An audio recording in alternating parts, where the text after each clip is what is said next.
which of Allah's favors can we deny? Above all creatures He chose us to be high. To Him we belong, to Him is our return.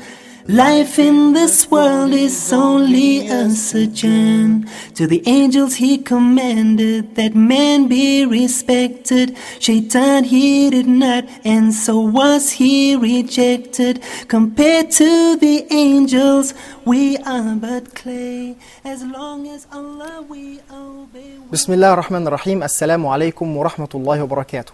Welcome to our show Islamic Law Today. Thank you for being with us. And I would like to thank Professor Muhammad Saie for being with us today. Professor Muhammad Saie is a professor in several American universities and is a permanent member in the Fatwa Committee in America. I would like you to remember that you can communicate with us through our email islamiclawtoday@huda.tv, or you can call us at 00202 3855 248 or 249. And you are welcome, of course, to give us your suggestions and your questions as well. As a reminder, I would like to remind you about what we were talking about in the last episode last week.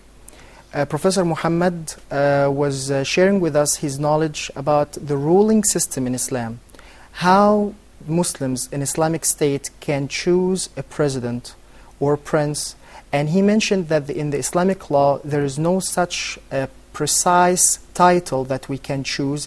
The Sharia law give it free for the Muslim Ummah to choose the title, either president, emir, prince, or khalifa.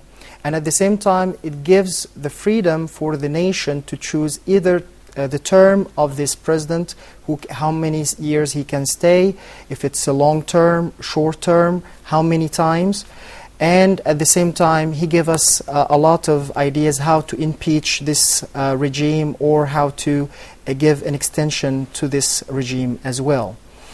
Professor Muhammad, at the end of this episode, of the last episode, you mentioned a statement, and I asked you to repeat it again because it was very beautiful. And you said that the punishment is not applicable unless if the environment motivate to commit crimes. Would you please clarify this statement? Yes, Bismillah ar-Rahman ar-Rahim, Alhamdulillah Rabbil Alameen, wa sallallahu ala Sayyidina Muhammad wa ala alihi wa sahbihi ajma'in. اللهم يا ربنا لك الحمد كما ينبغي لجلال وجهك وعظيم سلطانك. اللهم إني أسألك أن تجعل أعمالنا وأقوالنا ونياتنا كلها خالصة لوجهك الكريم برحمتك يا أرحم الراحمين. ارفع البلاء عنا وعن المسلمين، فرج الكرب عنا وعن المكروبين، ونفس الهم عنا وعن المهمومين. اللهم زلزل الأقدام تحت الظالمين.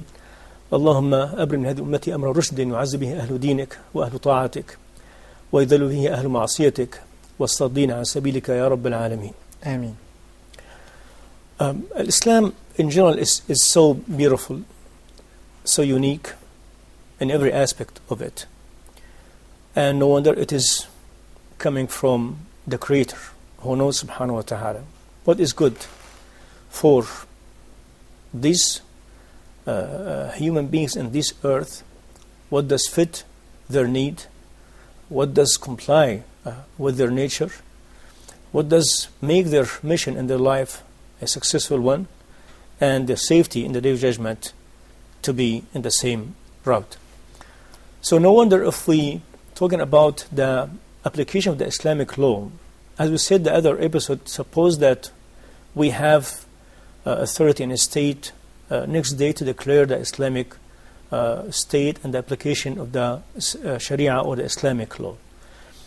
I said, is it possible to apply everything in this Sharia, including the criminal system, including to apply the punishment for certain crimes next day, or there's some other maybe reservations on this area? Yes, there is some reservation on this area, because Islam is the master of realism, not idealism.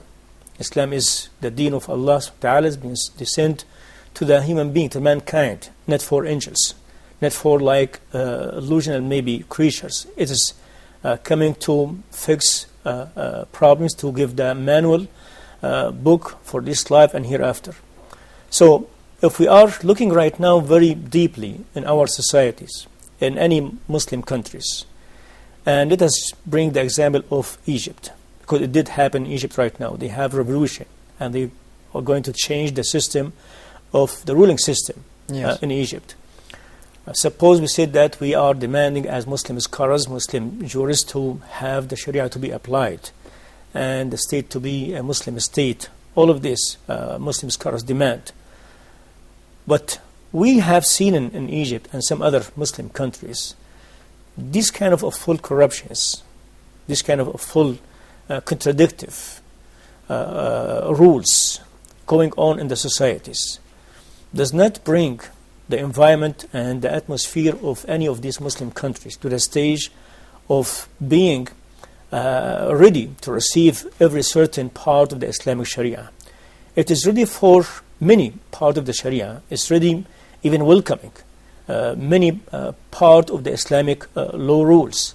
But in certain areas, like criminal system, we have some kind of gap, some lack of fitting and matching and serving each other between the judicial system and the criminal system. In Islam, everything, as we said, serve each other.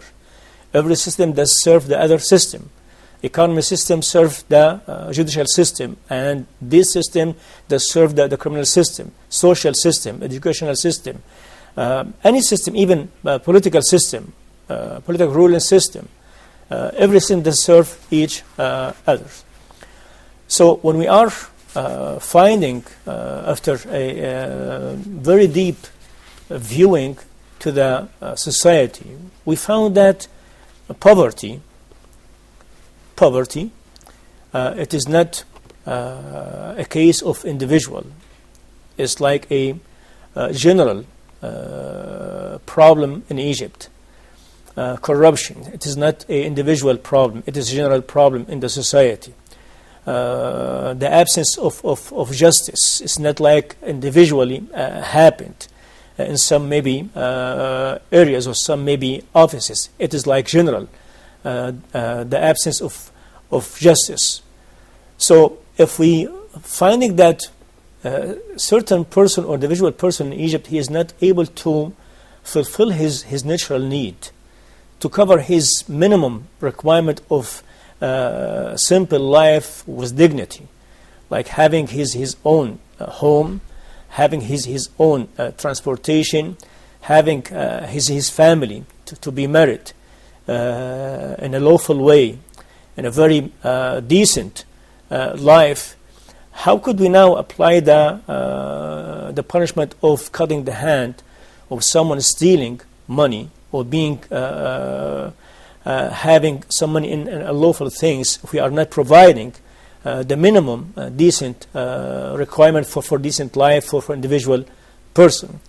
So we got this meaning from, as a Muslim scholars, from Islamic law rules, going back to the Sayyidina Umar Khattab time, when Muslims, they were facing in one of the years Sayyidina Umar Khattab leadership, a very hardship. A famine. Yes. They suffered from the famine. They couldn't find food or something. Exactly.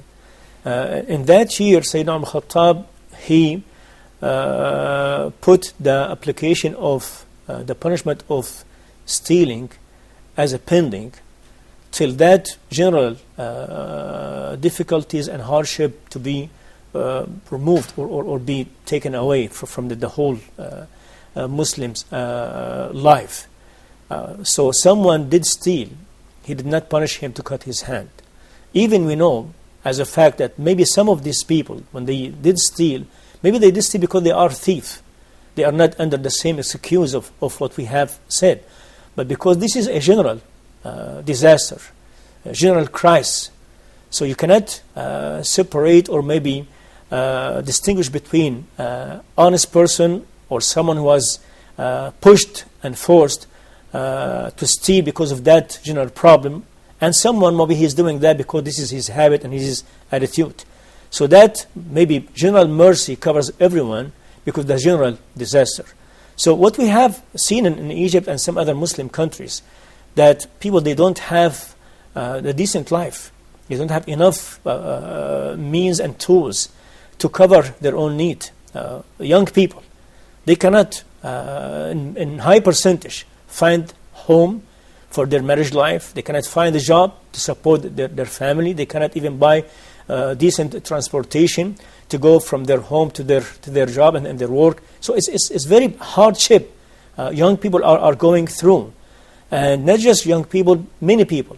So if you are applying the Sharia rules right now, like 10 days from now, or 1 day, or months, or 1 year, without having the whole changing of the whole environment and atmosphere to say or to suggest that we have covered the need of the people, most likely. So now, after this covering, after fulfilling their need and bringing the decent life to majority of them, we are going to apply the Sharia rules regarding the punishment of someone stealing something like this. Which make me wonder, when we say we can put the Sharia law pending in this part, let's say the criminal part of it. Not all the criminal, just the stealing of, if it's part of the criminal, yes. Like stealing if he stealing for food or something like this. But it means that we have to apply quickly the Islamic Sharia for the economy, for example, the economical system, to fix this problem. Is that would yes. be right to say, or we have to say even this we have to make it in a gradual way? SubhanAllah, what you have asked exactly leads us to the another principle in Islam, other maybe a way of seeing the beauty of these Islamic law rules. As we said before, you cannot separate between a specific system in Islam and apply one or two or three systems. You have to apply all of them in order to bring the beauty of Islamic law, in order to bring and to achieve and accomplish the means and the goals and the aims of the application of the Islamic law. Islam in general is a one package, does have many systems. Each system does have its own package, but in general, each one does serve the other one. That means that we have to apply the Sharia as much as we can, as quicker as we can, in order to bring the meaning of the application of the Sharia into the society. So in that case, we'll see people are enjoying having this application, and they are reacting to this application, and even helping to apply with this Islamic rule and Islamic Sharia. Let me just bring some beautiful Islamic law rule in this regard, to cover the whole maybe Islamic Sharia from that regard. You cannot find one single Islamic law rule or issue to prevent something, to say that it is unlawful, but to see beside this commandment of this specific rule, but to see every kind of other maybe rules to support this rule and to help achieving the goal of this Islamic law issue. Can we take this part in the next segment, inshallah? After the break, we will go for a quick break. Please stay with us. We have more to say. Which of Allah's favors can we deny? Above all creatures, He chose us to be high.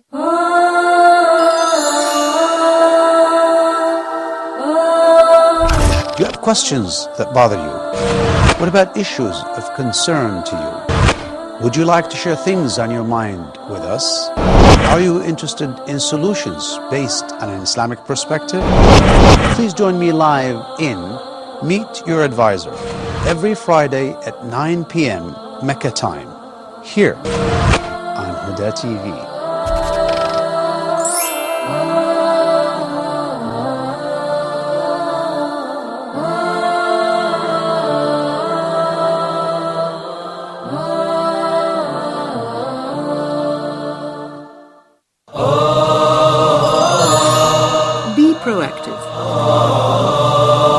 How to be proactive in Islam, how to serve our religion, how to serve our life. No, we want them to be proactive in matters that are related to their ummah. The true leader, and this is maybe we need to have this, okay, among us as Muslims. The true leader is the one who creates leaders. So the society at the time of Prophet Muhammad, peace be upon him, gave the chance for the children to blossom. Now who took the reward of this? The initiative of Ali bin Abi Talib. Ali bin Abi Talib took the reward because of his initiative. How long have you been passive? How much time have you lost in your life because of negativity? Learn how to take conscious control over your life. Set your goals and work to achieve them in an Islamic way. If you really love your wife, your children, your parents, your people, then you have to do your utmost. You have to do whatever you can in order to invite them to Islam. We are in need for this reminder. The main point is ikhlas, is sincerity, is what I want to get in the hereafter. Join Sheikh Haytham Al-Haddad and his host, Muhammad Abdurrahim, in this inspiring show. Which of Allah's favors can we deny? Above all creatures, He chose us to be high. Welcome back. Professor Muhammad, before going to the break, you were talking about a rule that will show the beauty of the Sharia law, about what exactly the Sharia, when Allah subhanahu wa ta'ala give us something, He help during this Sharia system, that how we can apply it. He gives us some kind of support. Exactly. Because Allah subhanahu wa ta'ala is so merciful, subhanahu wa ta'ala. And His mercy to be seen in every part of this life, in every part of this universe, and even in every part in this Islamic law. Because this is from Him, subhanahu wa ta'ala. So everything coming out of the Creator, subhanahu wa ta'ala, has to show His mercy, as long as to show His justice and His wisdom and His perfection, subhanahu wa ta'ala. So if you talk about mercy right now, yes, indeed, if Allah subhanahu wa ta'ala command His servant to not commit a certain thing and to consider it as a unlawful things, Allah subhanahu wa ta'ala will help us to not commit that. And Allah subhanahu wa ta'ala will legislate some other maybe rules to support the original rule, to prevent any kind of maybe possibilities or means or tools for committing that unlawful action. An example, Yes. when Islam by Allah subhanahu wa ta'ala prevented and commanded His servant to not commit adultery, it was very clear mercy from Him, and a clear help from Him subhanahu wa ta'ala, and a clear uniqueness of His legislation subhanahu wa ta'ala, to see beside the ruling of preventing and making adultery is a lawful action, to see some other rules coming beside this to help Muslims to stay away from this great crime, and to cut any kind of maybe tools might help to commit that crime, and make barriers between you and committing these crimes.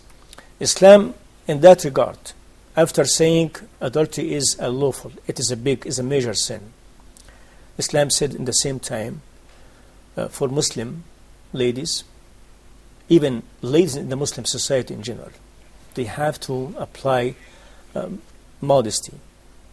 The way they talk, the way they dress, the way that they walk, they have to be a symbol of modesty, not to be a tool or mean for attractions or encouraging someone to commit that crime.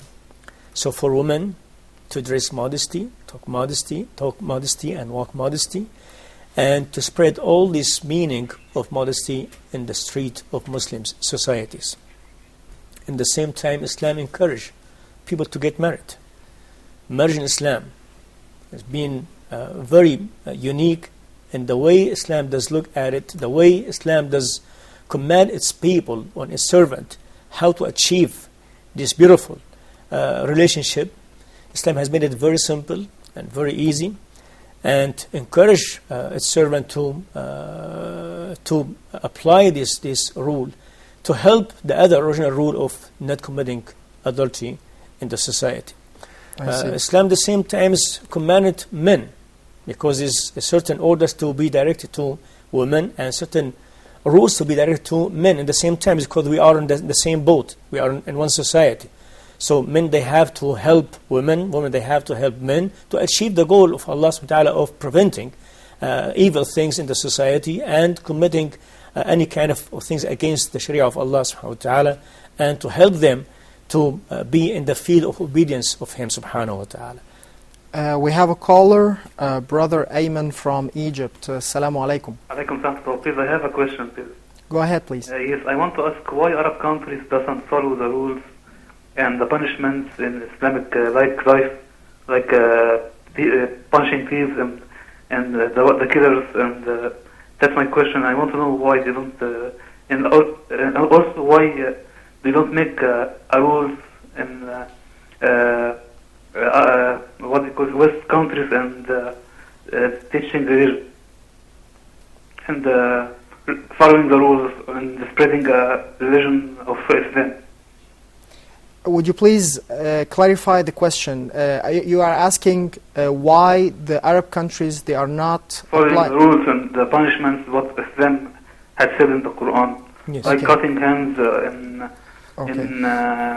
the Quran and like that, and also why punishment thieves like of thieves of countries or this and that, and spreading why you don't let spread correctly the Islamic religion in the whole world, also by following the rules of Islam.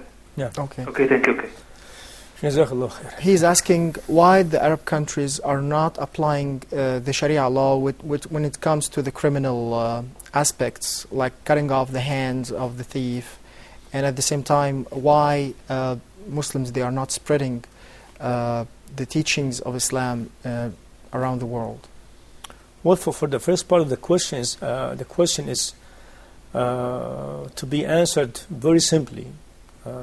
They don't want, as they said that very frankly, in many occasions, they don't want to see the application of the Sharia in the first place. So if they are not applying the criminal system, even judicial system in their countries, it's like the result of the rejection of the whole Islamic law. Unfortunately, as a matter of fact, we are judging the people in Muslim countries, most in Arab countries, by imported rules and important civil law. Yes. And this civil law being imported from different countries, and maybe France, Britain, and unfortunately lately Germany. Yes, France specifically did import its civil law from us. Really? But they were borrowing our Islamic law when Napoleon was in Egypt. He brought with him many people expert in law and rules and civil law. They did transported with them thousands of books of Muslims to see how Muslim they were very advanced in their judiciary system and economy system and all the Islamic law part, and they started to write the French civil law. And after they finished that, we brought that from them. We imported that from them. In Syria, in Lebanon, it's like French civil law. Yes. And we know as a fact that most of the French civil law is being taken from Imam Malik school of thought. Really? Most of it. And sometimes some statement in the French civil law is being taken literally from the book of Imam Malik's school of thought. So this is, unfortunately, this is what was happening and still happening. So, answer for that question, Muslim rulers, I ask Allah to guide all of them to have this opportunity right now and to apply the Islamic law, because this is something to feel proud of it, something to let their people to enjoy having it, and to be like example of others and to be able to deliver the message to others.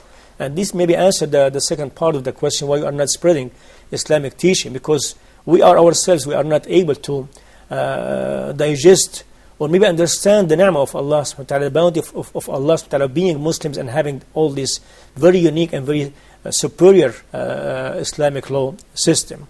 We ask Allah subhanahu wa ta'ala to make it happen in these coming days, inshallah ta'ala. Days means could be like a year, 2 years, 10 years, Allah ta'ala alam, Allah knows. But this is what we are asking for, this is what we're working for, inshallah ta'ala. Inshallah. Regarding the first question, I have another answer, which is the Arab rulers don't want to apply the Sharia law because basically after what we found, they didn't want to cut off their own hands, basically. Because they know if they apply the Sharia law, they have to apply it on themselves. Well, this is from your pocket. Yeah, this is from myself. Yeah, anyway. But let us just go back to the same point we have. We were talking about this kind of the completion and the perfection and this kind of matching and fitting for all the Islamic law part. When we say that Islam, when he commands something, Islam will help to follow the commandment. If Islam prevent you to do something, Islam will help you to not to do that thing. And this shows the perfection, shows the justice and the mercy from Allah subhanahu wa ta'ala. Imagine that when we have seen this in the Muslim societies long time ago, and then when someone has jumped all these barriers to commit the adultery, that means he deserves to be punished. If someone jumped all these barriers against the issue of stealing, and he did steal, he deserved to be punished. If someone jumped all these over all these barriers to prevent him from committing the crime, and he killed someone, he deserves to be punished. Islam has made very clear vision in that regard, that will create the environment and atmosphere in the Muslim society to help each one individually and in general to apply the Islamic law and to comply with the Islamic ruling system and the Islamic rules and Islamic law issues. If you did not find this in any time, that means you have a lack of the completion and the perfection of this application. That means you have to stand and you have to wait and you have to put some reservation to see what is wrong with your application. So that's why we are saying right now, people, don't be afraid. We are calling upon everyone. Don't be afraid. Don't be scared. Be hopeful. Be encouraged. Be among the chorus of applying the Sharia, because this Sharia is going to spread justice, mercy, wisdom, happiness, and it did happen before. It can be happen again, inshallah ta'ala, but by a very comprehensive application, not by what they call it very comprehensive applications. What you said, there is a question. When you say that when Sharia order for something, it gives the things that another system that will help Muslims to apply it. For example, adultery, and you give us a very good example, adultery. At the same time, Islam is ordering women to wear modesty, to cover themselves, and the men at the same time to lower their gaze.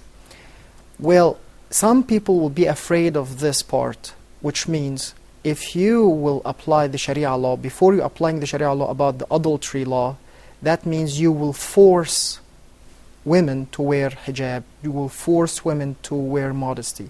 Would that be a right thought, or it's out of the...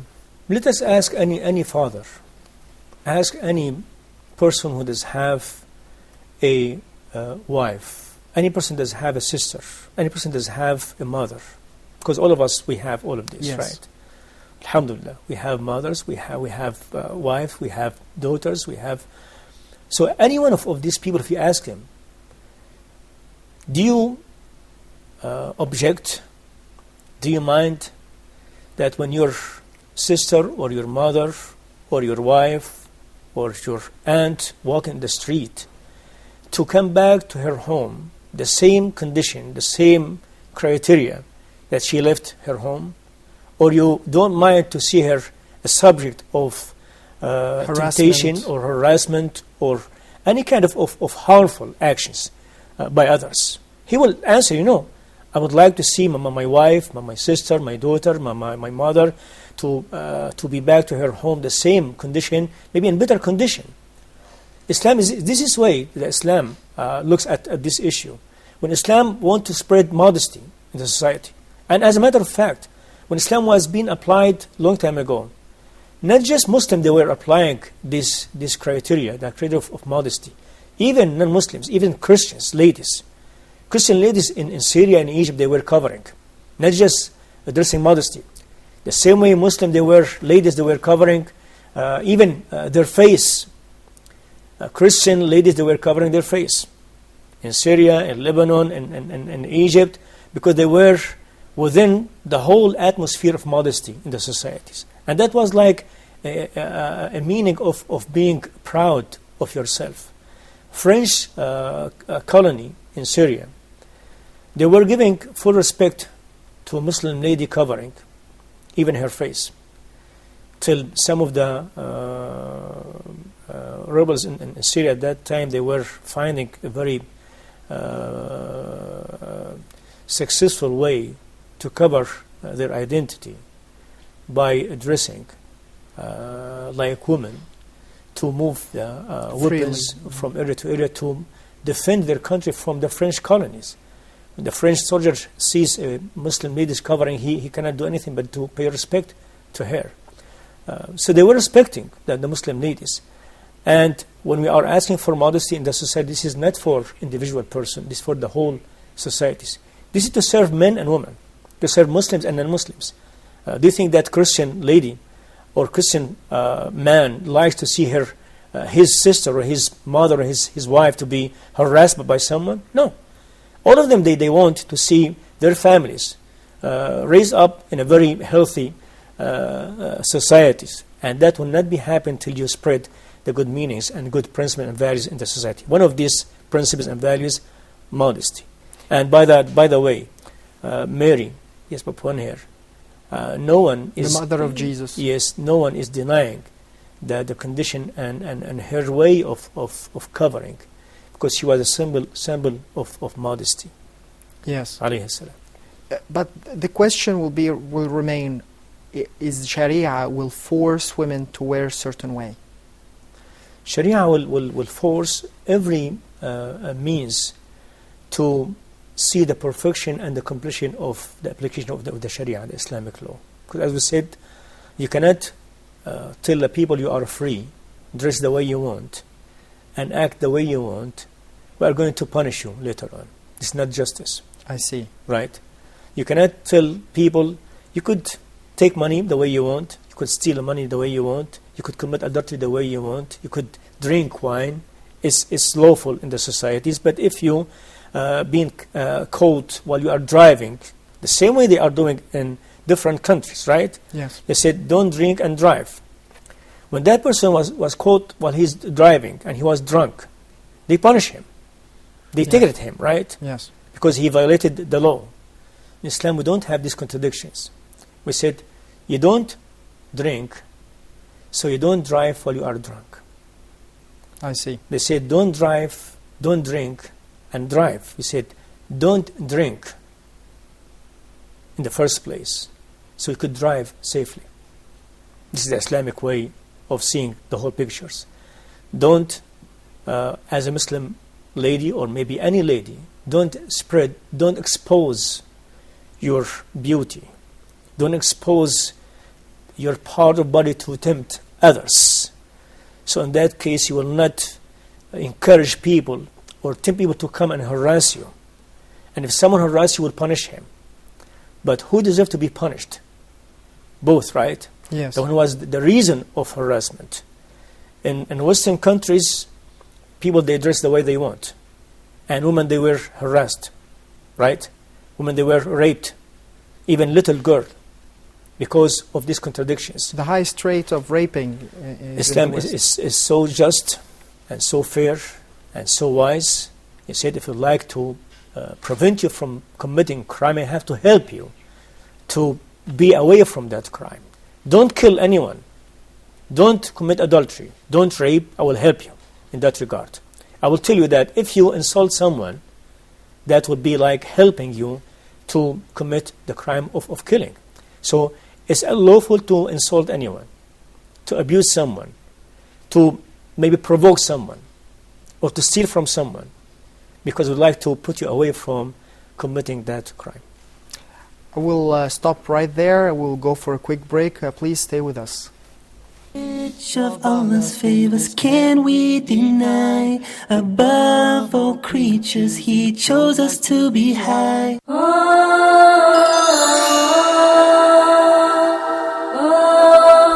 In your standpoint of view, are there specific or certain criteria to choose your spouse or a partner, to marry or not to marry?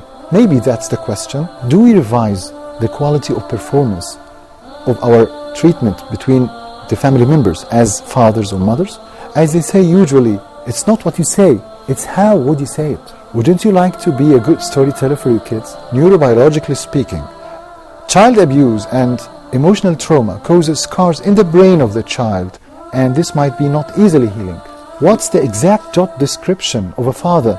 Is it clothing, payments and feeding, or other important things? Well, I think the job description of a father is merely giving him love and care, self-confidence, giving him sense of security, and checking for the points of strengths to stress on them. What about potty training and its planning? Oh yeah, actually, it's a state, it's a condition. Fatherhood is not a body or a person, it's a state. Are you a good or skillful designer for the policy and the long-term plans of the life of your kids? Join us every Wednesday for Family Issues.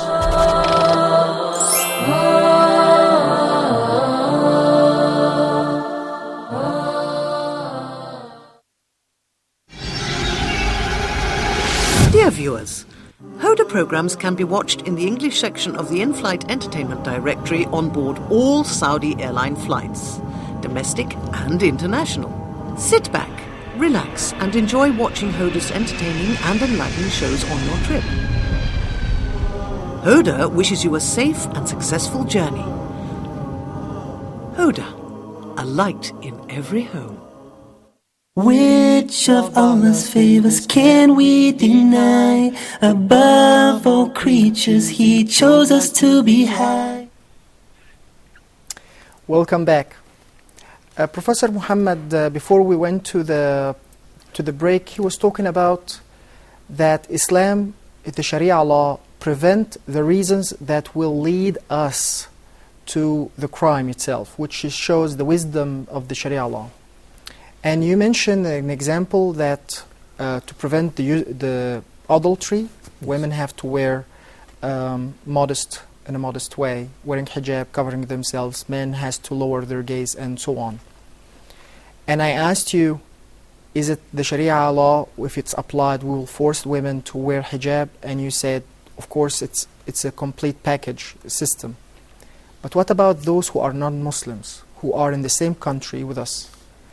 What is the application of the Islamic law on them, their reaction? What is the wisdom or the rules of the Sharia toward them, of the non-Muslims? Yes. Well, let me just make it very clear, inshallah. I said that Sharia or Islamic law will force every reason to make the application of the Sharia so unique and to get to the level of perfection and completion. Whatever does help to that application, Islamic law and the state and the authority will force that to happen. As we said that we are going to force preventing being drunk or driving while you are drunk. So if that means we have to ban all liquor stores, we'll do that. Yes. If we said that committing the crime of raping women, one of the reasons of making this happen, because we have a very indecent maybe songs and dancing and parties, something like this, and that will bring the desire of the people to the higher level. You are encouraging them to go after the unlawful things in the societies. So anything does maybe bring this desire to its certain level which you are not able to control it after that, because you have legalized what does bring them to that level, you have to do the opposite by banning and preventing all these reasons. So, talking about non-Muslims in the Muslim state and with the application of the Islamic law, let us talk about like Christians and Jews in the Muslim state. What is the principles of having non-Muslims within the Muslim state? First of all, is it something meant to be this way? Meant that in Islam, in Muslim state, we have non-Muslims living with us? I said yes. Allah subhanahu wa ta'ala, if He wants, Azza wa Jal, to make it very clear, non-Muslim countries are allowed to have in their countries a non-Muslim people. Allah will do that subhanahu wa ta'ala. Of course, it was easy. We have in certain areas like in Mecca and Medina for a very special reason. Maybe we'll talk about this maybe in some other episode. But generally speaking, you are allowed as Muslims, as Muslim state, to have in your state non-Muslims, Jews and Christians, for very, very beautiful and very wise reason. Allah subhanahu wa ta'ala has sent this Islam not to be something to be saved in the box, not something to be as a belonging to someone. Islam is a general mercy and gift from Allah for the whole mankind. Again and again, وَمَا أَرْسَلْنَاكَ إِلَّا رَحْمَةً لِلْعَالَمِينَ. How Allah subhanahu wa ta'ala, by His wisdom, by His knowledge, to deliver this message and to make this gift applicable to everyone, at least to see it, at least to experience it, at least to live it, at least to feel it, by bringing non-Muslims with Muslims together and live together. If Muslims, they were applying their Islam, applying their Islamic teaching and rules, honestly, sincerely and seriously, that means they are showing the good picture of this Islam. That means they will be, as Allah subhanahu wa ta'ala meant it this way, to be the bridge, to be very beautiful bridge to others. Come over and see what we have. Make this exchanging between Muslims and non-Muslims in our practical life. Islam has made different channels for others, for non-Muslims, to be introduced to this Islam, and for Muslims to introduce their merchandise to others by saying, you are allowed as a Muslim to have non-Muslim in your country, first of all. At the same time, you have to give these people the right to exist, the right to worship, the right to choose, the right to protect their blood, their wealth, their everything. And in the same time, you are allowing Muslim to marry a non-Muslim woman, right? Yes. You said that it's lawful for a Muslim person to marry a Jew lady or the Christian lady. And this may be the highest, maybe, the most noble bridge between Muslims and non-Muslims. How could you imagine that Muslim marrying non-Muslim lady, Jew or Christian, but not to be that beautiful bridge between him and her, but to be like a very beautiful introduction to Islam to this lady.